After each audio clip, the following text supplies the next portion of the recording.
اور کچھ ایسا طبقہ جسے 1.5 سے 2 لاکھ روپے یعنی 1 لاکھ روپے سے زیادہ جو سیلری لیتا ہے, آپ کو پتہ ہے اسے پیٹرول الاؤنس بھی ملتا ہے, اسے گیس اور بجلی کے کچھ یونٹ بھی فری ملتے ہیں, ہم ہی کنٹریبیوٹ کریں, ایک عام پسا ہوا طبقہ ہی کنٹریبیوٹ کرے, کیا ان کے فی الحال جو ہمارے ملکی حالات ہیں فوری طور پر معطل نہیں کر دینا چاہیے 3 سے 4 ماہ یا 5 ماہ جب تک ہمیں یہ بیل آؤٹ پیکیج ملتا ہے, دیگر فائنینشیل انسٹیٹیوشن ہمیں لون دیتے ہیں؟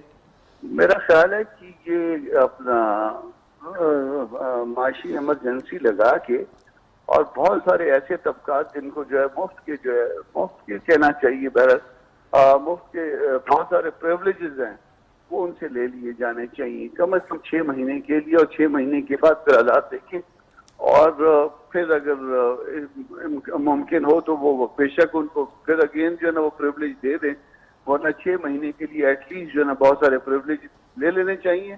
اگر اسٹل اس سے گزارا نہیں ہوتا مگر یہ سمبولک ہوگا اور لوگوں کے جو ہے نا جذبات کچھ کسی حد تک ٹھنڈے کرنے میں مدد ملے. سینیٹر صاحب 2 اہم نکات ہیں, میں چاہتا ہوں آپ کی موجودگی کا فائدہ اٹھاؤں, کیونکہ ایک تو آپ ہمیشہ قانون کو بھی سمجھ کے بات کرتے ہیں اور آپ کی گفتگو میں بڑا ایک توازن رکھتے ہیں آپ, اور ہمیشہ کبھی بھی آپ نے کوئی ایسی بات نہیں کی جو کہ پارلیمانی اور غیر پارلیمانی کے درمیان میں بھی کوئی مسئلہ پیدا کر سکے. لیکن 35 روپے خیبر پختونخوا میں کٹوتی ہوئی, پارلیمنٹیرینز نے بڑا اچھی انیشیٹو لیا, سندھ حکومت نے بھی اسی طرح انیشیٹو لیا, وفاقی حکومت کو کیا تجویز دیں گے کہ you are the part of it, you are not out of it?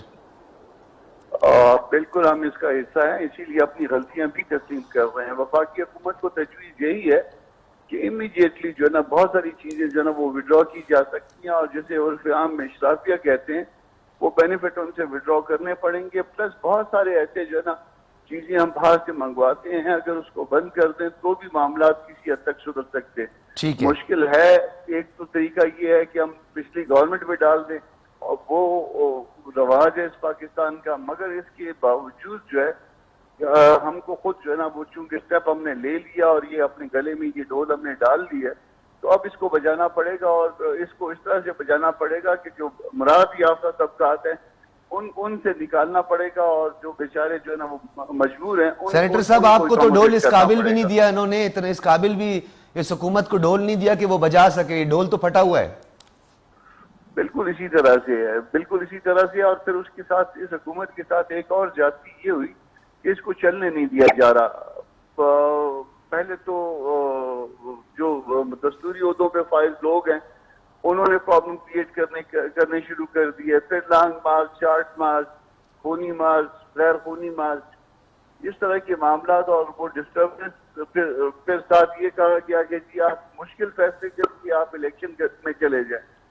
ہم نے کہا کہ جی مشکل فیصلے کر کے تو پھر آپ ایسے کر لیں, مشکل فیصلے جن سے کروانے ہیں ان سے کروا لیجیے, پھر ہم کیوں خام خواہ اس میں جائیں. سینیٹر صاحب بادی النظر, میں سینیٹر صاحب بادی النظر تو نہیں کہوں گا, ایک محتاط اندازے کے مطابق, بلکہ بخوبی جائزہ لیا جا سکتا ہے, عوام بھی سمجھتی ہے, آپ بھی بہتر انداز سے سمجھتے ہیں کہ خان صاحب کے لیے بہت ماحول سازگار ہے. جب وہ حکومت میں بھی تھے ان کے لیے ماحول بڑا سازگار تھا, ایون کہ اب وہ 3 ٹکڑے کرنے کی بھی باتیں کرتے ہیں, وہ ہمارے نیوکلیئر ایسٹس کو بھی کہتے ہیں کہ وہ بھی خطرے میں ہیں, مجھے وزیر اعظم بنا دو, اور پھر وائلیشنز انہوں نے کیے ہیں. مطلب اگر یہ سب کچھ پی ایم ایل این یا پیپلز پارٹی سے ہوتا تو کیا آپ سمجھتے ہیں کہ اس کے ساتھ بھی یہی سلوک ہوتا جو کہ خان صاحب کے ساتھ ہو رہا ہے؟ بادی النظر سر دیکھیے, نواز شریف نے اس سے بہت کم جو ہے نا کچھ کہا تھا, اور اس کا نتیجہ یہ نکلا کہ اس کی حکومت کیسے گئی, اس کی نااہلیت کیسے ہوئی.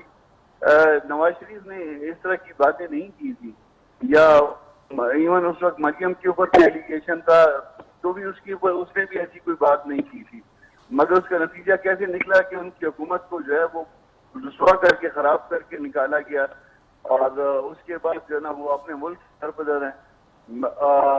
خان صاحب جو ہے وہ لاڈلے ہیں, چاند مانگے جو مانگے اس کو ملتا رہا, پہلے بھی ملتا رہا. اب بھی ایک یہ ہے کہ ان کے لیے علاقہ سازگار بنائے جا رہے ہیں, گلے میں ہمارے ڈال کے اور بینیفٹ ان کو دینے کی کوشش کی جا رہی ہے. سینیٹر مرتضیٰ صاحب صرف یہ بتا دیجئے گا, لاڈلے تو ہیں, نظر بھی آ رہے, آپ لوگ بھی کہتے ہیں, ویسے لاڈلے ہیں کد کے؟ دیکھیے لاڈلے جو ہے نا وہ طاقتوروں کے لوگ ہوتے ہیں. میرا کوئی لاڈلا ہوگا تو میں اس کو کیا, طاقتور لوگوں سے تو وہ گلہ کر رہے ہیں کامران مرتضیٰ صاحب, طاقتور لوگوں سے تو وہ گلے کر رہے ہیں. ان کی ساری میسجنگ طاقتور لوگوں کے ساتھ ہو رہی ہے. کل کا جو پرسوں کا ان کا جو سٹیٹمنٹ تھا اسٹیبلشمنٹ کے لیے تھا, وہ میرے اور آپ کے لیے نہیں تھا. وہ میسجنگ ان کے ساتھ کر رہے ہیں. وہ کر رہے کن کو ہے سر, کن کو کر رہے ہیں؟ بظاہر ان کی سپورٹ بھی نظر آ رہی ہے اور ان کو کر بھی رہے ہیں, کیونکہ اتنی تو پریویلیج کسی کو بھی نہیں ہے نا. کامران مرتضیٰ صاحب آپ سینیٹر ہیں, آپ کی گاڑی روک کر بھی چلان آپ کو کر دیتے ہیں.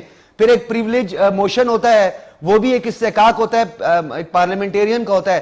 لیکن اتنا آؤٹ آف دا وے جو ہے جانا, پھر یہ گلا شکوہ کن سے کر رہے ہیں اور ان کی سپورٹ کون کر رہا ہے؟ سپورٹ وہی طاقتور ہیں, اور یا طاقتوروں کا ایک حلقہ ہے, اور وہ یقیناً جو ہے نا ان کی پشت پہ ہیں, اور اسی لیے جو ہے نا وہ اتنی بڑی بڑی باتیں کر رہے ہیں, ورنہ آپ کو کہیں نظر بھی نہ آئے. بہت شکریہ سینیٹر کامران مرتضیٰ صاحب, آپ نے بالکل کھل کے بات کی, ٹو دا پوائنٹ آپ نے بات کی اور کچھ حقائق پہ مبنی بات کی, لیکن کنفیوژن ابھی بھی برقرار ہے. سینیٹر صاحب نے بہت اچھی بات کی اور انہوں نے طاقتور طبقے کا ذکر بھی کیا.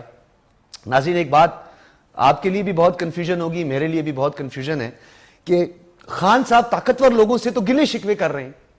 انہیں تو کہہ رہے ہیں کہ آپ نے اگر مجھے وزیر اعظم نہ بنایا, میں نے اچکن نہ پہنی, تو آپ سمجھ لیں کہ ملک کے 3 ٹکڑے ہو جائیں گے. کوئی بات نہیں, کہتے رہیں جی, کوئی مسئلہ نہیں ہے, کہنا چاہیے, کیا حرج ہے جی. وہ کہتے ہیں ہمارے نیوکلیر ایسٹس خطرے میں ہیں, کہتے ہیں کوئی بات نہیں, تو مطلب کوئی بات ہی نہیں ہے جی, کوئی مسئلہ ہی نہیں ہے. اور پھر آج میں نے ایک اور چیز دیکھی, شیخ رشید صاحب جو کہ ہمارے راولپنڈی کے ایک بڑے ممتاز سیاسی نجومی ہیں, اور وہ ڈرتے بھی کسی سے نہیں, جی جیل میرا سسرال ہے. بڑا وہ ایک فلمی انداز سے اور بڑا جوشیلا انداز سے وہ کہتے تھے, میں نے کی جی, میں نے تو بڑی جیلیں ویلیں دیکھی ہیں, 60 مرتبہ میں منسٹر رہا ہوں. پروڈیوسر صاحب 60 مرتبہ کہتے ہیں, 30 مرتبہ, 16 دفعہ. تو 16 دفعہ تو میرے خیال ابھی تک پاکستان کی کوئی کیبنٹ بھی پوری 16 نہیں بنی ہوں گی, ابھی تک کوئی کیبنٹ ڈیزائن نہیں ہوگا شاید. ہاں 16ویں وزارت ہے, اب مجھے پتہ نہیں ہو کتنی کہتے ہیں, بہرحال جتنی بھی کہتے ہیں, چلیں 6 ہیں. وہ تو خیر چودھری نثار سے بھی پوچھ لیں آپ, وہ بھی بتایا انہوں نے میڈیا پہ ان کو کتنی دفعہ وزارتیں ملی ہیں. آج وہ بھی پروٹیکشن بیل کے لیے پہنچ گئے جی, اور انہوں نے پروٹیکشن بیل کے فوراً بعد نکلتے ہی انہوں نے ایک مرتبہ پھر جو ہے الفاظ کی گورہ باری کی, اور باقی جو نہیں ڈرتے وہ بھی پروٹیکشن بیل کے لیے چلے گئے. کل خصوصی طور پر خان صاحب پشاور میں پروٹیکشن بیل کے لیے گئے, وزیر اعظم, سابق وزیر اعظم پاکستان, وہ بھی نہیں ڈرتے, آؤ جی مجھے گرفتار کر لو, وہ بھی پروٹیکشن بیل کے لیے کہ ہاں بلا تعصب, بلا تفریق, کسی نظریاتی وابستگی, ایک اوتھ اٹھاتے ہوئے ایک بات آپ کے سامنے رکھوں گا, آپ بھی جانتے ہیں, بخوبی جانتے ہیں. اس حوالے سے ایک شخصیت ایسی ہے جس کا میں نام ضرور لوں گا, میرے ان کے ساتھ نظریاتی اختلافات بھی ہو سکتے ہیں, کسی عمل کا ان کا کوئی عمل مجھے اچھا بھی نہیں لگتا, لیکن اس معاملے میں تھے سابق وزیر اعظم شاہد خاقان عباسی. شاہد خاقان عباسی جنہوں نے کہا میں اپنا وکیل بھی نہیں رکھوں گا, میں بیل کے لیے بھی نہیں جاؤں گا. وہ تھوڑا سا ہمیں ایک نظر آیا تھا. باقی دیواریں پھلانگنے والے بھی سب کو یاد ہیں کہ کون کون دیواریں پھلانگ کے بھاگتا رہا اور کون جو ہے جیل سے نہیں ڈرتا. اور پھر بقول آصف علی زرداری صاحب کے کہ ایک شخصیت ایسی ہے جو چپکلی سے بھی بہت ڈرتی ہے. ویسے ہم نے خواتین کا تو سنا تھا, معذرت کے ساتھ, ہماری بہنیں ہیں, مائیں ہیں, بچیاں ہیں, ڈیفینیٹلی ہمارے لیے ان کا احترام ہے, لیکن ایک عام فہم ہے کہ چپکلی سے جو ہے وہ خواتین تھوڑا سا اوائڈ کرتی ہیں. میں گھر کی بات کرتا ہوں, میری وائف کرتی ہیں, بہنیں ہیں, میری بچیاں ہیں, چپکلی سے تھوڑا. لیکن یہ مردانہ چپکلی خوف جو ہے یہ بھی ہے آصف علی زرداری صاحب کے مطابق. انہوں نے ایک نجی ٹی وی کو انٹرویو کے دوران بھی کہا تھا. اب خیر یہ تو میں اخلاقیات تک پہنچ گیا, میں اب پتہ نہیں اپنی اخلاقیات کس کو یہ بتا رہا ہوں, کیونکہ اخلاقیات نام کی تو بدقسمتی سے اس ملک میں کوئی چیز نہیں ہے. موریلٹی, ہائی مورل گراؤنڈ, یہ کر دینا وہ کرنا, موریلٹی نام کی تو کوئی چیز نہیں ہے. اگر موریلٹی ہوتی تو آپ کو آرٹیکل 5 والا اور وہ جو ایک رولنگ تھی ڈپٹی اسپیکر کو وہ نہ دینی پڑتی. اخلاقیات تھی نا جی. سپریم کورٹ کہہ رہی ہے کہ جی آپ کاؤنٹنگ کروا دیں, آپ ڈویژن کروا دیں, اور آپ تیار ہی نہیں ہیں.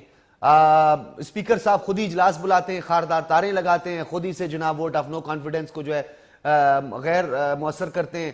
پھر آپ خود بخود جو ہے وہ اشارے کرتے ہیں, اجلاس بلاتے ہیں, لڑائی جھگڑا کرواتے ہیں, پھر آپ کہتے ہیں اللہ برباد کرے جی جنہوں نے مجھے مارا ہے, یہ وہ. یہ اخلاقیات کا جنازہ نکلا. گورنر صاحب بیٹھے رہے, یہ اخلاقیات تھی جی. پھر ایوان صدر میں سمری گئی, دوسری سمری گئی, وہاں پر بھی ایک مسلسل خاموشی تھی. آئین اور قانون کی بالادستی کی بات کرنے والے, اور یہ ان کی صورتحال ہے, جو آئین اور قانون کی بالادستی کی بات کرتے ہیں, آپ بھی دیکھتے ہیں, اور جب وہ خود آئین اور قانون پر عمل درآمد کی بات آتی ہے تو آئین سے انحراف کے مرتکب ہوتے ہیں, ایک بار نہیں بار بار ہوتے ہیں. اقتدار کی ہوس, پروٹوکول کا نشہ, یہ ہے ہمارا ایک المیہ, یہ ہے ہمارا ایک مسئلہ. اور اس مسئلے پہ میں کسی ایک جماعت کی بات نہیں کروں گا، میں تمام سیاسی جماعتوں کی بات کروں گا۔ بدقسمتی سے قائد اعظم محمد علی جناح کا پاکستان، جہاں سماجی انصاف کی بات کی گئی، جہاں اصول کی بات کہی گئی، جہاں پہ قانون کی بات کی گئی، جہاں پہ تمام اکائیوں کو برابری کی بنیاد پر ڈیل کرنے کی بات کی گئی، جہاں پر اقلیتوں کو آزاد رہنے کا، خیر یہ آخری نقطہ ایک ایسا ہے جس پہ اسٹیٹ آف پاکستان میں آپ سب ایک پیج پہ متفق ہیں اور اقلیتوں کو آزادی پاکستان میں حاصل ہے۔ اس کے علاوہ میں آپ سب کے سامنے یہ مقدمہ رکھتا ہوں اور آپ بخوبی جانتے ہیں اس بات کو کہ کیا اخلاقیات آپ کو پاکستان میں نظر آئی؟ کیا جس کی لاٹھی اس کی بھینس، مائٹ از رائٹ، کیا یہ آپ کو نظر نہیں آیا؟ انگریز یہاں سے چلا گیا، وہ اپنی بندوقیں بھی لے گیا، لیکن جراثیم وہ چھوڑ گیا، اور آج تک وہ جراثیم ہمارے ملک میں آپ کو نظر آئے گا، کسی نہ کسی شکل میں نظر آئے گا۔ اب ایک امپورٹڈ حکومت جن کو کہتے ہیں پاکستان تحریک انصاف امپورٹڈ حکومت ہے، دوسرا لاڈلا ہے۔ سمجھ میں یہ نہیں آتی کہ امپورٹڈ حکومت جس کی بات کی جاتی کہ وہ امپورٹڈ حکومت ہے، وہ امپورٹڈ حکومت جو ہے اس سے ان کی جان کو بھی خطرہ ہے۔ خان صاحب کو امپورٹڈ حکومت جو ہے وہ امریکہ لے کے آیا۔ کن ہمارے ساتھ اس وقت میرے کولیگ، میرے ساتھی ہیں اور بڑا بلنٹلی جو ہے بات کرتے ہیں، حسن خان، سینئر اینکر پرسن۔ حسن خان، بہت شکریہ آپ کا۔ ویری مچ سجاد بھائی۔ آپ حسن خان صاحب، موجودہ سیاسی صورتحال کو تھوڑا سا آج ذرا غیر روایتی کی گفتگو کرنے کا جی چاہتا ہے آپ سے، جو میں آپ کے روم میں اکثر بیٹھ کے آپ کے ساتھ آف دی ریکارڈ کرتا ہوں، کوشش کروں گا آؤٹ آف دی وے نہ جاؤں، لیکن تھوڑی نیچرل بات۔ ویسے لگتا کیسا ہے یہ تمام پتلی تماشا اور یہ جو آپ نے گنگا میاں کے غوطے لگانے والے، پھر گنگا میاں کے دور دور سے نظارے کرنے والوں کو دیکھ کے آپ کا صحافتی تجربہ آپ کو کیا کہتا ہے؟ کیا فیل ہوتا ہے آپ کو؟ کیا واقعی ایسا ہونا چاہیے؟ یہ ہمارا کلچر ہے یا ابھی ہم نے مزید امینڈمنٹ کر کے اسے گرد آلود کر دیا ہے اور حالات اور ماحول کو سازگار نہیں رہنے دیا؟ دیکھیں سجاد بھائی، آپ کو پتہ ہے کہ اس وقت جو حالات ہیں وہ ہر محاذ پہ، اگر سیاسی محاذ ہے، اگر معاشی محاذ ہے، اگر سیکیورٹی محاذ ہے، سب پہ آپ دیکھیں تو آپ یہ نہیں کہہ سکتے ہیں کہ یہ خراب ہے صرف، مطلب ہے کہ بہت زیادہ خراب ہے۔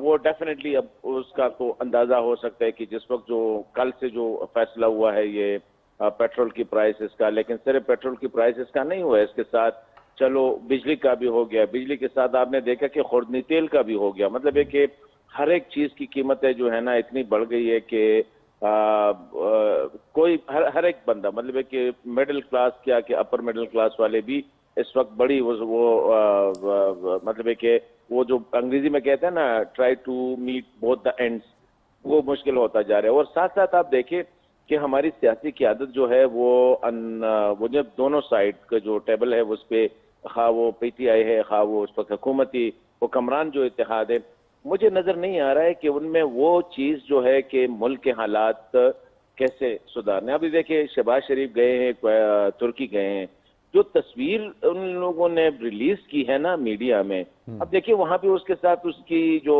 ڈاٹر ان لا ہے اور اس کے جو بیٹا ہے سلمان شہباز، وہ بیٹھے ہوئے ہیں۔ دیکھیں آپ کیا میسج دینا چاہ رہے ہیں اس وقت؟ تو اکثر پشتوں میں ہم کہتے ہیں نا کہ یار نیا نہ کرو تو پرانے والے لوگ بھول جاتے ہیں۔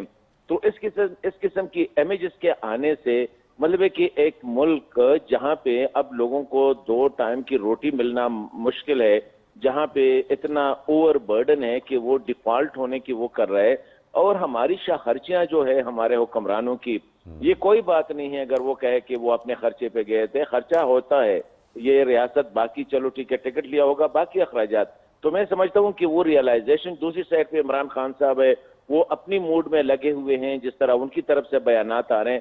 The unfortunate part of the whole یار story is مجھے حسن بھائی یہ بتاؤ، کھل کے بتاؤ آج آپ کہ یہ کیا کوئی ملک میں کبھی ہم کوئی ایک ایسے آئیڈیل ایٹماسفیئر انوائرمنٹ دیکھیں گے، یا کوئی وہ کہتے ہیں نا خود احتسابی، خود ہستے، جو ایک مثال بھی دی جاتی ہے، کیا سائیکل پر جاتا ہوا آنے والے دنوں میں آپ کو کوئی وزیر اعظم نظر آئے گا زبردست پیڈل مارتا ہوا، پسینے اس کے بہ رہے ہوں گے، اور وہ جناح ایونیو سے ہوتے ہوئے، ڈی چوک سے ہوتے ہوئے جناب وہ پارلیمنٹ پہنچ جائے گا؟ کیونکہ خان صاحب نے تو کہا تھا، لیکن خان صاحب نہیں بیٹھے، کون بیٹھے گا آنے والے دنوں میں؟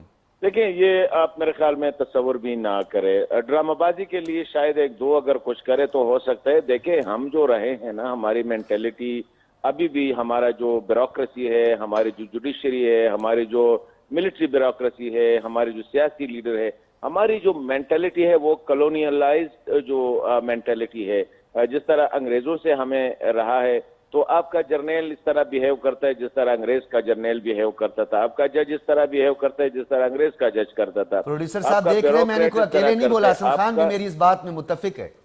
جی جی تو حسن. ڈیفینیٹلی میں آئی ڈونٹ سی کہ جو ڈرامہ بازی کے لیے ہو سکتے ہیں. درست دیکھیں اس وقت نہیں تو پھر حسن خان اس کا مطلب تو یہ ہوا کہ سیاستدان کا تو پہلے کرائیٹیریا یہ تھا کہ کیپیبل ہو, کمپیٹنٹ ہو, ویژنری ہو, ایجوکیٹڈ ہو, صادق اور امین ہو, 62 پہ پورا اترے, 63 پر پورا اترے, بجلی کا بل ادا کیا ہو, ٹیکس کا ڈیفالٹر نہ ہو, بینک ڈیفالٹر نہ ہو, سی آئی بی ڈیٹا اس کا کلیئر ہو.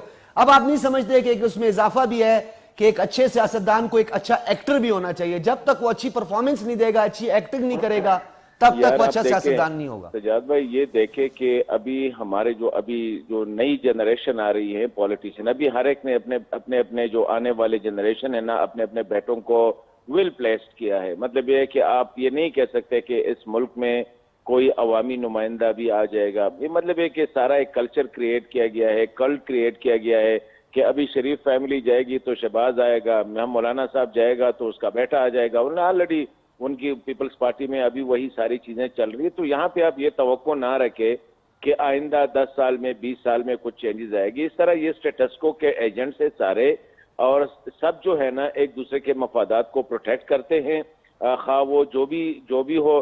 اور یہ آئندہ اپنی جنریشن کے لیے جو ہے ان کو پتہ ہے کہ آنے والی نسلیں جو ہے نا ان سب کی ان کے مفادات چلیں حسن خان, ابھی وہ ایک تو یہ پروڈیوسر میرا جو ہے یہ مجھے بہت پیارا بھی ہے, اس کی میں بات کو کبھی ٹال بھی نہیں سکتا. مجھے اس نے کہا ہے, اشارہ تو مجھے دے دیا, کہتے ہیں بریک آپ نے لینی ہے, حسن خان سے ذرا گفتگو کو اب سمیٹتے ہوئے آگے بڑھیں. آپ کو بھی پتہ ہے ہمارا پروڈیوسر تھوڑا شریر بھی ہے, سوال اس نے تو مجھے کوئی نہیں بتایا, لیکن یہ مجھے بتائیں ایک کنفیوژن حسن خان نے کوشش تو کی, میں نے حسن خان سے آخری سوال پھنسانے کی, میرا کولیگ ہے لیکن پھنسا نہیں ہے, شاید وہ سمجھ گیا کہ اگلا سوال خطرناک آ رہا ہے.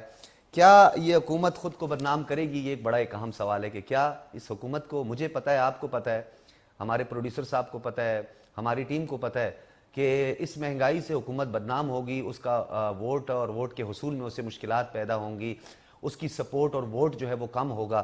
تو کیا جان بوجھ کے یہ حکومت یہ سب کچھ کر رہی؟ اگر وہ جان بوجھ کے نہیں کر رہی تو کیا ایسی وجوہات پیدا کی گئی, ایسے محرکات پیدا کیے گئے جس کی بنیاد پر آج حکومت نے وہ سبسڈی ختم کی اور عوام پہ یہ بوجھ ڈالا؟ لیکن ایک سوال پھر بھی یہاں پہ میں چھوڑے جاتا ہوں کہ عوام پر بوجھ ڈالے اس اشرافیہ مافیا پر کیوں نہیں ڈالا گیا؟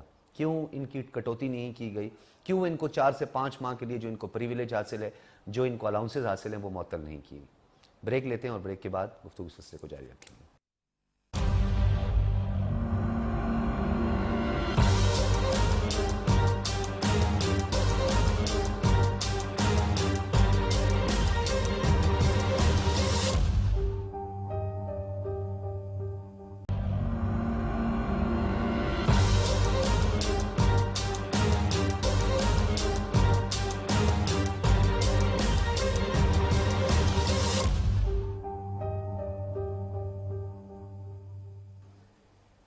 ویلکم بیک ناظرین. حسن خان ہمارے کولیگ اور سینئر اینکر پرسن تجزیہ کار ہمارے ساتھ موجود تھے. میرا آخری سوال بڑا اہم سوال تھا, بس وہ چلے گئے. خیر ہم پھر آف دی ریکارڈ بات کر لیں گے, لیکن کچھ باتیں بڑی اہم تھی جو میں ان سے نہ کر سکا, آپ کے سامنے وہ باتیں ضرور رکھوں گا. معاشی بحران ہے جی, عوام پریشان ہے, حکمران حیران ہے یا نہیں ہے, یہ ایک علیحدہ سوال ہے, لیکن حالات بدستور کشیدہ نظر آ رہے ہیں اور حکومت کے لیے کچھ اچھا یا نیک شگون نہیں ہے یہ. اور حکومت کو اب کچھ ایسے فیصلے کرنے پڑیں گے جو کہ ایک مقبول فیصلے نہیں ہوتے, غیر مقبول فیصلے کرنے پڑیں گے.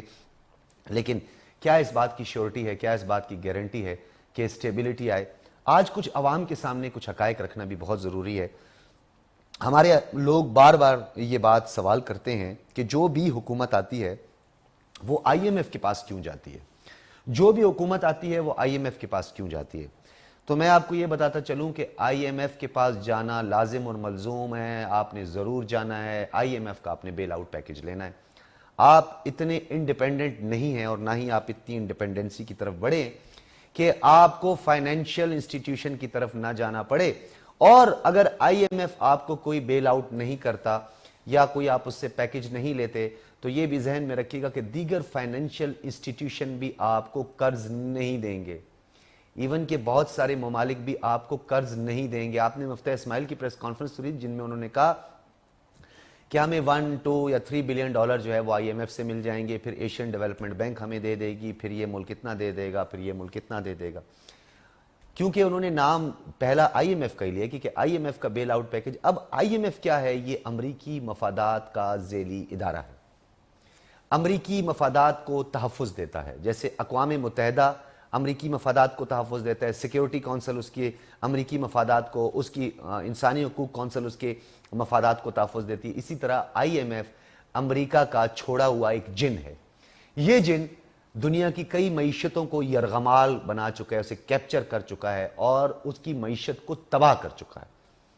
اب کن شرائط کے تحت یہ قرضے لیے جاتے ہیں, یہ فلیکسیبلٹی کتنی ہو سکتی ہے, کون سا متبادل طریقہ کار ہوتا ہے, کیونکہ اس میں سبسیڈائزیشن کی بھی بات ہوتی ہے, پرائیویٹائزیشن کی بھی بات ہوتی ہے. کچھ آپ کو اپنے سیکٹرز میں پرائیویٹائزیشن کرنی ہوتی ہے, کچھ آپ نے اپنے قومی ادارے جو ہوتے ہیں ان میں آپ نے اس کو نجکاری کی طرف بھی آپ بڑھتے ہیں. تو کس طریقے سے عوام کو بچایا جا سکتا ہے, عوام پر بوجھ نہ آئے, عوام مشکلات, کیونکہ یہ بات سمجھنا ضروری ہے کہ جب تک ایک عام آدمی جو میرے سامنے اس وقت کیمرہ مین بیٹھا ہے اگر یہ خوش نہ ہوا, میرے پروڈیوسر صاحب اگر خوش نہ ہوئے, ایک عام آدمی جس کی 35-30 ہزار روپے سے کم سیلری ہے, اگر یہ خوشحال نہ ہوا تو ملک کی خوشحالی کا خواب شرمندہ تعبیر نہیں ہو سکتا. جب تک ذہنی طور پر بندہ پرسکون نہ ہو, فائنینشلی اس کو پرابلم نہ ہو, معاشی اس کو پرابلم نہ ہو, تو وہ بندہ انرجیٹک ہو کر کام کرتا ہے, ملک کی تعمیر و ترقی میں بھی اپنا کردار ادا کر سکتا ہے. کہا جاتا ہے کہ جی انقلاب لے آؤ, کہا جاتا ہے کریٹیویٹی کرو, کہا جاتا ہے کہ کسی ویژن پہ کام کرو, کہا یہ جاتا ہے کچھ تخلیق کرو, لیکن کیا ہم نے یہ کبھی سمجھا ہے کہ اسے اس جوگا چھوڑا ہے؟ کیا اس قابل آپ نے اسے چھوڑا ہے؟ اسے تو آپ نے ایک دائرے میں, ایک سرکل میں, آٹا, چینی, پتی, بچوں کی فیس, بجلی کا بل, گیس کا بل, آپ نے اس کو سرکل میں اتنا گھما دیا ہے کہ نہ وہ دائیں دیکھ سکتا ہے, نہ وہ بائیں دیکھ سکتا ہے, نہ وہ سامنے دیکھ سکتا ہے, نہ پیچھے. سر اس کا نیچے ہے اور وہ اس چکی میں پس رہا ہے, اور اسی دائرے کے اندر آپ نے اس کو مجبور کر دیا, محصور کر دیا, پریشان کر دیا, ہلکان کر دیا. تو وہ کیا لیڈرشپ نکلے گی؟ کیا کوئی کریٹیویٹی ہوگی؟ کیا آئی ٹی میں ترقی ہوگی؟ کیا ہم کمپیٹ کر سکیں گے اچھا؟ اور کیا ہم اچھا کنٹیسٹ کر سکیں گے کہ جب ایک عام آدمی کے پیٹ کا مسئلہ بن جائے, اس کے بچوں کی اسکول کی فیس کا مسئلہ بن جائے, تو پھر آپ اس سے یہ سوال بھی کریں کہ ہاں جی آپ کرپشن کر رہے ہیں. میں کرپشن کو ہرگز انکریج نہیں کروں گا, کسی صورت میں انکریج میں نہیں کروں گا. جب تک ہمارے ملک کے اندر اس بندے کو جس کا حق ہے کہ اس کو آپ 1 لاکھ روپے ادا کریں, ایک بندہ جس طرح doctor Sajjad, I am starting with my self, میں یہاں چیئر پر بیٹھ کے اگر لاکھوں روپے کما رہا ہوں تو میں اس کا حقدار نہیں ہوں, لیکن جو صبح سے لے کر رات تک اپنے بچوں کے لیے اپنا پسینہ بہاتا ہے, خود کو زخمی کرتا ہے, تھکتا ہے, اس بندے کو رات کو جب 1000 روپے ملتے ہیں تو آپ سوچیں آپ اس سے کیا توقع رکھتے ہیں. سوچیں آپ کہ کیا جو اس کو اجرت دی جاتی ہے, کیا یہ آپ اللہ کے ہاں بھی وہ قبول ہوگی؟ کیا جو آپ اس کے ساتھ ناانصافی کرتے ہیں کہ جو زیادہ نیڈی ہے, جس نے زیادہ محنت کی ہے, اللہ کی تقسیم سبحان اللہ ایسی تقسیم ہے کہ جس میں رتی برابر کوئی آپ اس میں کوئی چیز نہیں نکال سکتے, کوئی ناانصافی نہیں نکال سکتے. لیکن ہماری تقسیم ایسی تقسیم ہے کہ جو زیادہ حقدار ہے اسے سب سے کم معاوضہ دو, جو بولے نہ اسے بہت پیچھے رکھو, جس کی سفارش نہ ہو وہ گھر بیٹھا رہے, اور جس کی سفارش ہو چاپلوسی کرتا ہو, اور جو بندہ اس اہل ہی نہ ہو, کمپیٹنٹ ہی نہ ہو, اسے آپ لا کر ایسی جاب پر بٹھا دیں. پھر کہتے ہیں جی کرپشن کرپشن کرپشن. خان صاحب کرپشن آپ نہیں ختم کر سکتے, آپ تنے کاٹ رہے ہیں, آپ پتوں کو کاٹ رہے ہیں. اگر آپ نے جڑوں سے کرپشن کو ختم کرنا ہے تو آپ نے میرٹ کو بحال کرنا ہوگا. سوری ٹو سے, گھوڑے کی ریس میں کھوتے کو بگا نہیں سکتے آپ, کھوتا کھوتا ہی ہوتا ہے, گھوڑا گھوڑا ہوتا ہے. اب آپ گھوڑے کی ریس میں کھوتے کو شامل کر دیتے ہیں اور آپ کہتے ہیں کہ جی دوڑ. اب کھوتے کی اتنی ورتھ ہے, اتنی کیپیسٹی ہے, اتنی اسٹیمنا ہے, اتنا ہی اس کی جان ہے, اتنا ہی وہ بھاگے گا. تو گھوڑے کی ریس میں گھوڑے کو ڈالنا ہے. تو جب آپ ایلیجیبل لوگوں کو, کمپیٹنٹ لوگوں کو, اور وہ لوگ جو اہل ہوتے ہیں اس جاب کے, اگر آپ ان کو میرٹ پر لگائیں گے, آپ بتائیں کیا آپ کے دور میں یہ سب کچھ نہیں ہوتا رہا؟ آپ نے انسٹیٹیوشنز کے اندر بھرتیاں نہیں کی, سانڈو کو ڈال دو, سمدیپ کا فلانا کر دو, وہ میرا رشتہ دار ہے, وہ میری قوم کا بندہ ہے. بدقسمتی سے, یہ میں آج آپ کو آن ایئر یہ بات کہہ رہا ہوں, بدقسمتی سے یہاں پر اس حد تک بھی کیا گیا یہ میرے مسلک اور میرے فرقے کا بندہ ہے. تو کیا یہ سماجی انصاف ہے؟ یہ آپ کا انصاف تھا کیا؟ اس ملک کے اندر جو ضرورت مند طبقہ تھا, آپ نے کروڑوں نوکریوں کی بات کی, آپ نے لاکھوں گھروں کی بات کی, کیا کیا آپ نے؟ میں بنی گالا کا باسی ہوں, آج آپ کے سامنے یہ بات رکھ رہا ہوں. میں بنی گالا میں خان صاحب کا نیبر ہوں. خان صاحب سے پوچھے, خان صاحب آپ کے گھر میں گیس ہے؟ آپ کو جواب مل جائے گا. خان صاحب کے کسی نیبر سے پوچھ لیں کہ کیا آپ کے گھر میں گیس ہے, کہے گا نہیں. اب ایک سڑک بنی ہے, وہ والی نہیں ہے, تو شخانی والی نہیں ہے, وہ میں آپ کو بتا دوں. وہ سڑک تو بالکل خان صاحب کے گھر جاتی ہے, اور باقی تقریباً 115 سے 120 میٹر ہوگی ٹوٹل, جو عوام الناس کے کام آتی ہے. باقی تو خان صاحب کے گھر کے اندر سڑک گئی, اب توشہ خانہ سے بنی ہے, مجھے اس سے کوئی سروکار نہیں. لیکن انفراسٹرکچر بنی گالا میں نہیں ہے, اور پورے پاکستان کی بات. اور جب ہم کہتے تھے کہ جی اپنے گھر کو پہلے ٹھیک کریں, جہاں آپ رہتے ہیں اس رہائش گاہ کو ٹھیک کریں, نہیں جی ہم نے تو اسے جو ہے وہ پروڈیوسر صاحب, وہ جو ان کے میاں نواز شریف کا جو محل ہے اسے کیا کہتے ہیں, رائیونڈ کا, ہاں رائیونڈ کا محل, ہاں وہ کہتے ہیں جی ہم اسے رائیونڈ نہیں بنانا چاہتے بنی گالا کو. تو ہم انہیں یہ کہتے ہیں کہ جناب خان صاحب, آپ اسے رائیونڈ بے شک نہ بنائیں, لیکن رائیونڈ کے قریب سے اگر کوئی فارنر گزرے جس کا تعلق امریکہ سے ہو, برطانیہ سے ہو, لندن سے کم اسے یہ اندازہ ہوگا کہ ہاں یہ کہیں وزیر اعظم یہاں رہا ہے. آپ کے گھر کے باہر انصاف چوک جسے آپ کہتے ہیں, جہاں بڑا انصاف ہو رہا ہے, آپ بھی آ کر کبھی دیکھ لیں, وہاں پر کھڑے ہو کر آپ کسی کو بتائیں یہ سڑک جا رہی ہے, یہ وہ کورنگ روڈ ہے جہاں پہ اسٹریٹ لائٹس ہی نہیں ہے. یعنی آپ مری روڈ سے خان صاحب کے گھر تک جائیں, ایک اسٹریٹ لائٹ نہیں ہے. اس فارنر کو آپ کیا کہیں گے؟ یہاں ہمارا پرائم منسٹر رہتا ہے. وہ کہے گا اگر یہ بنی گالا کا اور پرائم منسٹر کے علاقے کا یہ حال ہے تو پورے ملک کا کیا حال ہوگا؟ کیونکہ زیادہ تر فارنر اسلام آباد آتے ہیں, وفاقی دارالحکومت آتے ہیں, وہ یہی سے اندازہ لگاتے ہیں ملک کی کیا صورتحال ہے. بلو ایریا چلے گئے یا باقی چلے گئے تو اس سے اندازہ لگا لیں گے, لیکن اگر بنی گالا کی طرف بدقسمتی سے آ گئے تو خان صاحب آپ وزیر اعظم رہے ہیں, پی ایم ہاؤس ڈکلیئر ہوا ہے وہ, جہاں پر آپ کی آج تک میٹنگز ہوتی ہیں. ہیلی کاپٹر کے بعد نیچے گاڑی پہ بھی آنا ہوتا ہے, گاڑی پر بھی آپ جائیں گے. میں اس پہ آپ پہ تنقید نہیں کر رہا, لیکن کچھ حقائق آپ کے سامنے رکھ رہا ہوں کہ خدا را آپ نے کام کرنا ہے, اب آپ نے ڈیلیور کرنا ہے. ہو سکتا ہے یہ قوم دوبارہ آپ کا ساتھ دے, یہ بات بھی خارج از امکان نہیں ہے, کیونکہ ہم موقع دیتے ہیں. ہماری مثالیں مشہور ہیں, ہم جانے والے کو ایک دفعہ لان تان والا معاملہ کرتے ہیں, پھر جب دوسرا آتا ہے ہماری صحیح ٹھکائی کرتا ہے, پھر ہمیں اس سے پچھلا والا یاد آ جاتا ہے, پھر ہم کہتے ہیں تم آؤ, پھر ٹھکائی وہ بھی ٹھکائی کرتا ہے زبردست قسم کی. اس کے بعد ہم بولتے ہیں نہیں اس سے جو پچھلا والا تھا وہ آ جائے. ہم چلتے رہیں گے. پہلے 2 خاندان تھے اور اب عمران خان ہے, اب ہمیں چوتھی کی تلاش ہے جی. اب چوتھا کہاں سے آئے گا؟ کہیں گے جی ان کو تو آزمایا ہوا ہے, تو کیا آپ خان صاحب کو بھی آزما لیا یا نہیں آزمایا؟ اب تو خان صاحب کو بھی آزما لیا, اب کیا کریں گے؟ خوب سے خوب تر کی تلاش تباہی کا پیش خیمہ ثابت ہوتا ہے. خوب سے خوب تر کی تلاش انسان کو نقصان پہنچاتا ہے. ہاں آپ کی جستجو ہونی چاہیے, لیکن یہ ملک ہے, کوئی تربوز نہیں ہے کہ آپ گھر لے گئے, کاٹا سفید ہو گیا تو چلو گزارا کر لیں گے, تربوز تو ہے نا, کچھ طاقت تو مل جائے گی, جو اس کے اندر وائٹامنز وغیرہ ہیں یا جو منرلز ہیں وہ تو ہمیں مل جائیں گے. اگر نہیں ہوا تو کوئی بات نہیں, تربوز نہیں ہے پاکستان, اس پہ تجربات نہ کرے, یہ ملک تجربہ گاہ نہیں ہے. وہ ایک ہمارے ساتھ بیٹھے ہوئے تھے وسیم اکرم پلس پنجاب میں, ان سے پوچھا جی یہ بات تو ایسے ایسے, نیا ہونا جی, ابھی سیکھ رہا ہوں نا جی. یہ ملک ہے, یہ تجربہ گاہ نہیں ہے آپ کی. آپ جا کر ادھر اپنے علاقے میں جا کر وہ سخی سرور سے لے کر بواٹا سے لے کے سخی سرور جائیں, اس کے بعد آپ نیچے اپنے ڈیرہ غازی خان تک آئیں, اور اس کے بعد پھر یہ کشمور تک اندر تک جائیں, آپ کو پتہ چلے گا اس کی کیا صورتحال ہے. اور آپ کہتے ہیں کہ جی میں ابھی مطلب آپ سیکھیں گے. ہم نے سیکھنے کے لیے یہ ملک رکھا ہوا ہے. خیر بہت ساری باتیں ہوگی. اب شہباز شریف صاحب کی جناب وہ عجیب پھرتیاں. شہباز شریف صاحب بھی ماشاءاللہ زبردست, کیا ان کا انداز ہے جناب. ہو جناب کوبوائے کی طرح کیپ پہنی, ہو میں جا رہا ہوں 10% یہ کر دو, چلو جناب یہ کر دو, ہو گوادر پہنچ گیا, دے دو ان کو اتنے پیسے.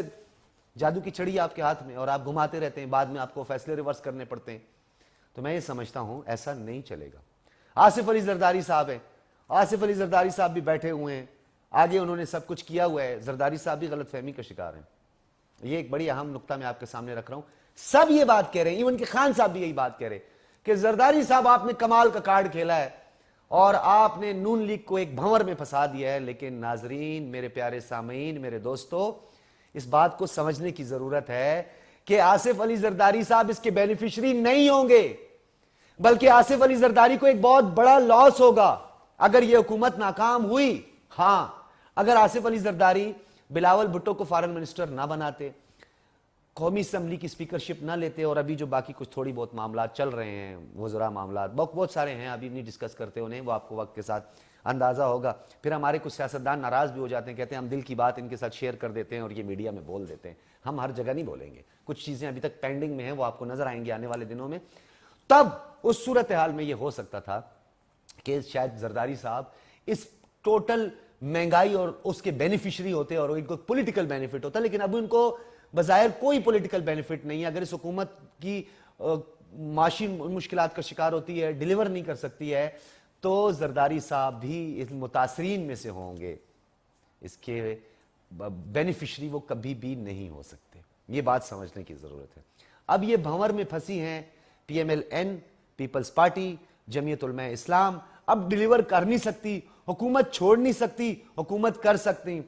حامد خان صاحب اس وقت ہمارے ساتھ موجود ہیں اور مجھے خوشی ہوتی ہے پروڈیوسر صاحب, حامد خان صاحب سے کھل کر بات ہوتی ہے اور حامد خان صاحب کبھی بھی تعصب پر مبنی بات نہیں کرتے ہیں. حامد خان صاحب بہت شکریہ. جی تھینک یو. بہت شکریہ. حامد خان صاحب, میں کیونکہ کچھ قانونی معاملات بھی ان سے بھی آپ سے, ایک تو پولیٹیکل ڈیفینیٹلی آپ کے افیلیشن بھی رہا ہے اور آپ سمجھتے ہیں, لیکن بحیثیت ماہر قانون یہ بتائیے گا کہ سر عام یا کسی میڈیا پہ آن ایئر آ کر یہ کہہ دینا کہ اس ملک کے خدا نخواستہ میرے منہ میں خاک کے 3 ٹکڑے ہو جائیں گے اگر مجھے وزیر اعظم نہ بنایا گیا, ہمارے نیوکلیئر ایسٹس خطرے میں ہیں, تو for the sake of national interest کیا یہ ہمارے قومی مفاد میں ہے؟ اور اگر نہیں ہے تو اس پر کون سے قوانین لاگو ہوتے ہیں اور کس طرح کی پنشمنٹ ہو سکتی ہے اور اب تک کیوں نہیں ہوئی؟ دیکھیے, جہاں تک یہ ہے کہ اس قسم کا بیان دینا چاہیے تھا تو میں یہی کہوں گا کہ نہیں دینا چاہیے تھا. یہ غلطی تھی, اور غالباً وہ خدشات کا اظہار کر رہے تھے. تو بہرحال وہ ہمارے وزیر اعظم رہے ہیں اور ان کو بہت ہی محتاط ہونا چاہیے کوئی بھی پبلک بیان دینے میں جو خاص طور پہ ملک کی سالمیت سے متعلقہ ہو. تو یہ بیان ہرگز بھی مناسب نہیں تھا. لیکن میں یہ نہیں سمجھتا کہ مناسب ہوگا کہ اس کی بنیاد پر مقدمات بنائے جائیں اور ایک نیا باب کھل جائے آپس میں. میں نہیں سمجھتا کہ ان کی کوئی ایسی نیت ہے کہ وہ ملک کی کوئی کے لیے برا چاہتے ہوں. ایسی بات نہیں ہے. ان کے پاس ایک خدشات ہیں, یا میں کہہ سکتا ہوں شاید جذبات میں وہ ایسی باتیں کر گئے ہیں. بس میرا یہی خیال. اچھا, تو میں ایک اس میں تھوڑا کمپیریٹیولی تھوڑا کمپیریزن بھی کر لیتے ہیں, تھوڑا سا ڈان لیگز کا معاملہ کر دیتے ہیں, اور تھوڑا سا آپ کو یاد ہوگا جو نواز شریف کے حوالے سے ان سے منسوب کیا گیا ایک آرٹیکل تھا جس پہ یہ کہا گیا اور بات بھی ہوئی کہ جی آپ ہمیں روکنا چاہیے تھا ان لوگوں کو جو دہشت گردی کا حملہ کرنے جا رہے تھے انڈیا میں, ممبئی وغیرہ میں. اس پر تو فوری طور پر ہم نے مقدمات ہوتے ہوئے دیکھے, باتیں ہوتی ہوئی دیکھی. وہ ڈان لیگز نے نواز شریف کو جو ہے وہ لندن تک پہنچا دیا. تو خان صاحب جو ہیں ان کے لیے کوئی پریویلیج ہے, کوئی ایگزمپٹڈ ہیں, وہ کسی سے مبرہ ہیں, کیا وجہ ہے؟ دیکھیے, اس میں بھی کوئی ڈائریکٹ ایکشن تو نہیں لیا گیا تھا وہ ڈان لیگز پر. جی نہیں, ڈائریکٹ ایکشن نہیں لیا تھا, لیکن وہ بعد میں سارا سلسلہ شروع ہوا ہے, وہ اس سے بعد میں ہوا ہے. جو مقدمات تھے اس کے حوالے سے جو سپریم کورٹ نے فیصلے کیے اس حوالے سے وہ بات کی بات ہے. لیکن امیڈیٹلی کوئی ان کے خلاف ان ڈان لیگز کی وجہ سے یا اس میں جو بات چیت ہوئی ہے اس کی وجہ سے مقدمات نہیں بنے تھے. جہاں تک میں فیکچوئل سچویشن آپ کو بتا رہا ہوں. میں یہ سمجھتا ہوں کہ ایسی بات پر اگر آپ ایک نیا سلسلہ شروع کر دیں الزامات کا, میں سمجھتا ہوں نہ نواز شریف نہ عمران خان وہ ملک کے ساتھ سنسیئر ہیں. میں نہیں مانتا کہ ان میں کوئی ملک کے خلاف کوئی فیلنگز ہیں. اور باتیں ہوں گی، لیکن کسی شخص کو ملک دشمن قرار دینا یا ملک کا غدار یو آر قرار رائٹ، دینا یو آر یہ رائٹ بہت حامد خان غلط صاحب، بات کسی کی ہوگی۔ پیٹریٹزم پر، کسی کی حب الوطنی پر جو ہے وہ سوال نہیں اٹھانا چاہیے، اپنے بالکل صرف صحیح ذاتی کہتے ہیں۔ مفاد کے لیے یا نظریاتی مفاد یا فائدے کے لیے نہیں ہونا چاہیے۔ حامد صاحب ہمارے ساتھ ہی پلیز رہیے گا، ایک شارٹ بریک میں نے لینا ہے، اور بریک کے بعد ناظرین حامد خان صاحب سے ہم دوبارہ گفتگو کے سلسلے کو آگے بڑھائیں گے۔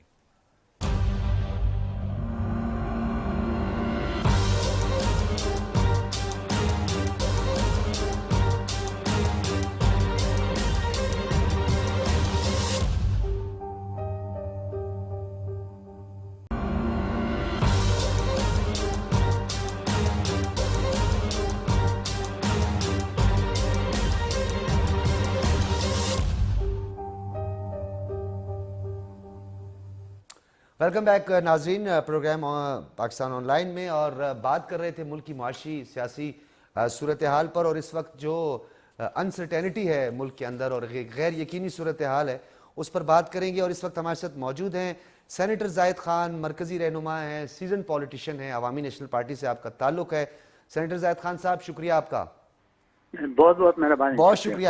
سینیٹر زاہد خان صاحب یہ بتائیے گا کہ بات سمجھ میں نہیں آ رہی ہے، خان صاحب ایک سوال میں نے اپنے دیگر پینلسٹ سے بھی پوچھا تھا کہ خان صاحب جو ہے وہ ان کے بارے میں یہ کہا جا رہا ہے کہ ان کے لیے بظاہر ماحول بڑا سازگار ہے، سپریم کورٹ کیونکہ آئین اور قانون کے مطابق ڈیفینیٹلی فیصلے کرتی ہے، اس میں فیصلے کرتے ہیں، اگر مجھے اور آپ کو کسی کو پسند ہو نہ ہو وہ تو ایک علیحدہ بات ہے، لیکن بظاہر نظر آ رہا ہے کہ خان صاحب کے لیے فی الحال ماحول بہت سازگار ہے، ان کے لیے کوئی پرابلم نہیں ہے، پروٹیکشن بیلیں بھی ہو رہی ہیں، جا رہے ہیں، ان کو ڈیفینیٹلی ان کا رائٹ ہے، ان کو پروٹیکشن بیل بھی ملتی ہے، جلسے بھی وہ جا کے کر رہے ہیں، فائنانس بھی کوئی ان کو کر رہا ہے، دوست احباب بھی لگے ہوئے ہیں، سارا کچھ کر رہے ہیں، اور خان صاحب پھر اس کے بعد یہ کہتے ہیں کہ جی اسٹیبلشمنٹ کو میں یہ کہتا ہوں، تو پھر ان کے پیچھے کون ہے؟ خان صاحب کو بقول اپوزیشن کے کہ یہ لاڈلا ہے، پھر یہ لاڈلا کس کا ہے؟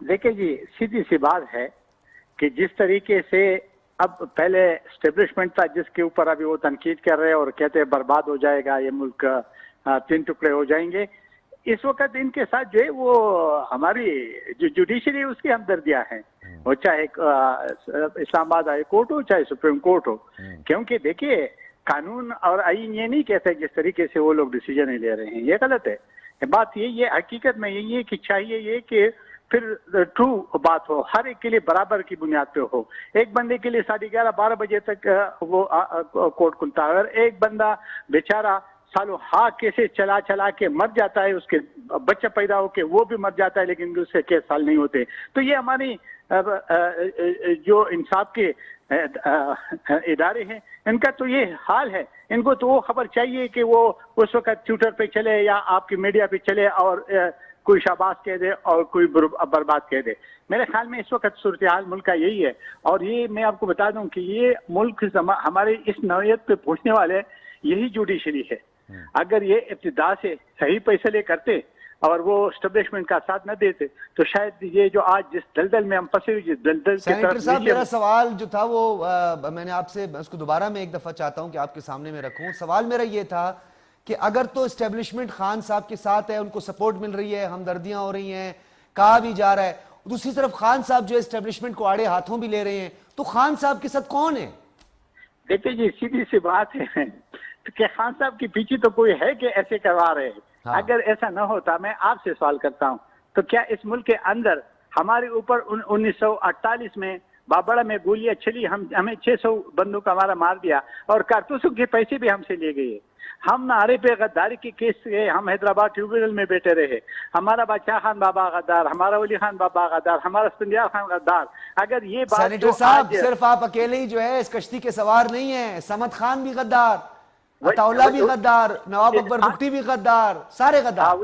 ادھر آتا ہوں نا، یہ چھوٹے قومیتوں والے ہیں نا، یہ پنجاب کے ڈومیسائل نہیں ہے، پنجاب کے ڈومیسائل ہوتا تو شاید یہ بات نہ ہوتی۔ آج آپ مجھے بتا دیں کہ محمود خان اگر اس کی جگہ حیدر ہوتی بیٹا ہوتا اور وہ کہتا کہ میں فورسز کے لے کے اسلام آباد میں چڑھائی کرتا ہوں، تو کیا اس کو چھوڑ دیتے؟ وہ ریڈ زون تک آ نہیں سکتا تھا، وہ ڈی چوک تک نہیں آ سکتا۔ تو دیکھیں، تو یہی تو ہمارے لیے یہی فرق ہے، یہ لاڈلا اور لاڈلا کے فرق ہے۔ اب اس کے پیچھے کون ہے؟ یہ تو آپ لوگ سینیٹر صاحب بقول پی ٹی آئی کے، تو آپ لوگ تو امریکہ کے لاڈلے ہو اس وقت، آپ تو انٹرنیشنل سپورٹ ہے آپ کو. اگر ہم امریکہ کے لاڈلے ہوتے تو امریکہ کے تو اس ملک میں آج سے لاڈلے تو نہیں ہیں. یہ تو امریکہ کے سب سے لاڈلا تو اسٹیبلشمنٹ ہے اور آج نہیں ہے. یہ تو 1947 سے آپ کو علم ہے کہ ہم نے جب بھی کندھا دیا ہے, جب افغانستان کو تباہ و برباد کیا تو کس نے کیا تھا اور کس کے لاڈلے تھے؟ امریکہ کے لیے کندھا دیا تھا. ہم تو کہتے تھے کہ یہ نہ کرو. ہمیں غدار, روس ایجنٹ اور ہندو ایجنٹ نہیں کہتے تھے. جب باچا خان بابا کہتے کہ افغانستان میں آگ نہ لگاؤ, یہ ادھر نہیں رکے گا, ادھر آئے گی. لیکن بدقسمتی ہے کہ جو ہم کہتے ہیں وہ 10 سال بعد وہی بات لوگ کہہ دیتے ہیں. اچھا لاسٹ ٹائم ہے زاہد خان صاحب, ایک تو بدقسمتی ہے, پروڈیوسر صاحب سے میرا گلہ بھی بنتا ہے کہ آپ کو بہت کم ٹائم, آپ سے تو بہت سوال کرے تھے. نہیں ٹھیک ہے اوکے پروڈیوسر صاحب. زاہد خان صاحب مجھے یہ بتا دیں کہ خیبر پختونخوا میں تو کہتے ہیں, پی ٹی آئی کہتی ہے ہم نے ANP کا نام و نشان ختم کر دیا. ابھی آپ کا کیا بنے گا خیبر پختونخوا میں؟ حکومت تو آپ نہیں بنا بظاہر نظر آتے بناتے ہوئے. دیکھیں یہ لاڈلے سے نیچے آ جائے نا, اور جو فیض ادھر پیتے جس سے یہ فیضیاب ہو رہے ہیں وہ ہٹ جائے تو پھر دیکھی جائے گی کہ یہ کتنا ادھر پانی میں ہے. زاہد خان صاحب کون سی گاڑی ہے آپ کے پاس؟ پیٹرول تو آپ ڈلواتے ہوں گے, 3000 cc سے زیادہ گاڑی ہے یا کم ہے؟ یہ میں آپ کو ایک بات بتا دیتا ہوں, میرے پاس تو خیر 3000 سے تھوڑا کم ہے, لیکن جاتا ہوں تو ڈیزل میں 2800 یا کتنا ہے. بس پھر آپ بھی 200 روپے سے زیادہ پیٹرول ڈلوائیں اور اپنی حکومت کو دعائیں دیں. میں یہ بات ایک بتا دوں کہ یہ موجودہ حکومت نے اپنے منہ پہ کالا کلنگ لگا دیا. ان کو آنا نہیں چاہیے تھا, کیونکہ اس کا ہم بھی حصہ ہے, کیونکہ اس بددعاؤں میں ہم بھی شریک ہے. آپ کو گورنر نہیں, آپ کے بندے کو گورنر نہیں بنایا, آپ کا وعدہ پورا نہیں کیا, اس لیے کہتے ہیں. نہیں یہ نہیں, ہمارا تو گورنر آج نہیں تو کل بن جائے گا, لیکن یار گورنری والی بات نہیں ہے. ہم نے کبھی بھی عہدوں کے لیے وہ نہیں کیا, ہم نے ہمیشہ کے لیے قوم کی بات کی ہے اور آج بھی ہم کر رہے ہیں. لیکن ہوتی صاحب جو ہے پارلیمنٹ میں اتنی جذباتی امریکہ کے خلاف تقریر کر گئے خان صاحب کے لیے, تو ان کو بھی تھوڑا بول دیتے. دیکھیں جی, میں آپ کو کہ خان صاحب بول لیتے. خان صاحب نے تو خان صاحب تو امریکہ کی منتیں کر رہے تھے جی کہ اس کو ٹیلی فون ہی نہیں آ رہا تھا, کہ ٹیلی فون آ جائے تو اس کو ٹس ہو جاتا. یہ بات چھوڑ دے, یہ وہ نہیں ہے. ہم نے تو امریکہ کے سامنے ہوتے ہوئے ہم لڑے. سینیٹر صاحب آپ لوگوں کو امریکہ کی اتنی ہیلپ حاصل ہے تو کہہ دینا ان لوگوں کو جو آپ کی سپورٹ کریں کہ کال کر دیں خان صاحب کو, ایک کال تو کر دیں مہربانی. میں ایک بات بتا دوں, جس کے اوپر الزام لگائے وہ کہہ دیں ان کا, اگر ان کے ساتھ آشیرواد ہے. ہم نے کسی سے آج تک آشیرواد نہیں لیا. سینیٹر زاہد خان صاحب, میں اگلے پروگرام میں چاہوں گا کہ آپ کی نشست جو ہے میرے ساتھ پروڈیوسر صاحب رکھیں. مزہ آتا ہے آپ سے گفتگو کا, آپ باتیں بھی بڑی سخت کرتے ہیں, مجھے بھی پریشان کر دیتے کہ وہ باتیں میرے لیے بھی ہضم کرنا. میں تو ہضم کر لیتا ہوں, کوئی مسئلہ نہیں ہے, لیکن سچ ہوتا ہے. اور سچ جب تک آپ سچ کو برداشت نہیں کریں گے, سنیں گے نہیں, اور لوگ اپنے دلوں کی بھڑاس جب تک نکالیں گے نہیں, تب تک ڈسکرمنیشن کا فیکٹر رہے گا, ناانصافی کا فیکٹر رہے گا. لوگ ناراض رہیں گے, بولنے دیں, دل کی بڑاس نکالنے دیں. کب تک ہوگا؟ کہتے ہیں نا بڑاس نکال لو. پاکستان آن لائن سے دیجیے اجازت. اللہ حافظ.